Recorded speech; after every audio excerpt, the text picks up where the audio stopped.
वर्षे नुह 2 वर्ष नुह 100 वर्ष नुह 2000 वर्ष आमको तुम पाठ पढ़ाई देन तुम अधिकार किए देला विरोध कोडी होची विरोध होची जदी कॉलेज कैंपस रे गुटी एससी एसटी और ओबीसी समाज रो गुटे पिलाटी जदी गुटे जनरल पिला ऊपर एलिगेशन लगाउची आ से एलिगेशन जदी मिछ होइताय ताले जे मिछ एलिगेशन लगाइची तापर कोन भाबंतु यार केते मिसयूज करा जे सर जाई एलिगेशन लगाइ दबु तुमको तुम जेल ऊपर संविधान अछि तुमको बंचिया पे तुम छी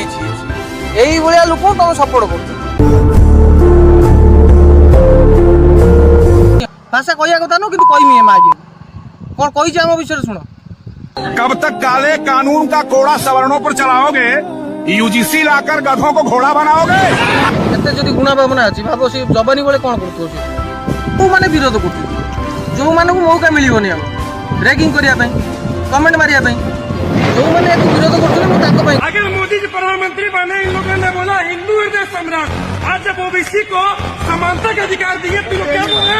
दिल्ली है दिल्ली का बोले हम लोग हिंदू नहीं है हम ओबीसी समाज करते हैं हिंदू नहीं है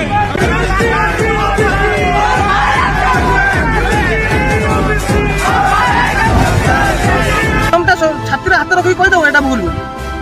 अरे 2000 वर्ष आमको पढ़ाई में तुम देल आम माँ भाई घरे घरे कम करने जाऊँ कौन पे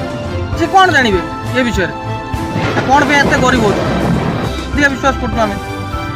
तो जो मिछ सत जहाँ भी कहूँ तिलक माइला मैंने आम से सत भाव मिछ भी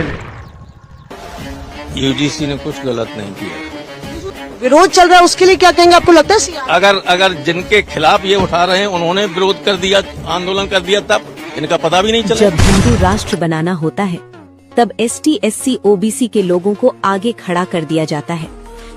जिस दिन एक दलित उस गरीब ब्राह्मण की व्यथा को समझेगा जिसका बेटा आरक्षण की वजह से नौकरी नहीं ले पाता और जिस दिन वह ब्राह्मण उस दलित की व्यथा को समझेगा जो आईपीएस बनने के बाद भी जातिवाद की वजह से आत्महत्या करने पर मजबूर है उस दिन इस देश में राम मंदिर नहीं राम राज्य ही बन जाता है। जात से मैं ब्राह्मण हूँ लेकिन मैं इस यूजीसी बिल का पुरजोर समर्थन करता हूँ